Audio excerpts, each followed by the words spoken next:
কিরে, বাসের জন্য অপেক্ষা করছিস মনে হয়। হ্যাঁ, বাস আসতে দেরি হচ্ছে, এই জন্য অপেক্ষা করছি। আচ্ছা, তোকে একটা প্রশ্ন করি, দেখি তো তুই বলতে পারিস কিনা। ঠিক আছে, বলো বলো, আমি শুনছি, অবশ্যই বলতে পারবো। আচ্ছা বলতো, বাসে ওঠার সুন্নতগুলো কি কি? হ্যাঁ, বাসে ওঠার সুন্নত, বাসে ওঠার সময় বিসমিল্লাহ বলা, আর বাসে উঠে পড়লে আলহামদুলিল্লাহ বলা।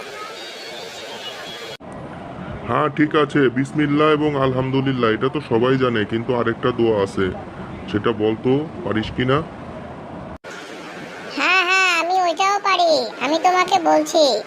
সুবহানাল্লাযী সাখখারা লানা হাযা ওয়া মা কুন্না লাহু মুকরিনিন ওয়া ইন্না ইলা রাব্বিনা লামুনকালিবুন। বাহ, মাশাল্লাহ, তুই তো দেখি অনেক জানিস।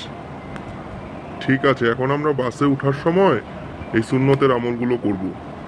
চল চল দেখি, বাস মনে হয় চলে আসলো।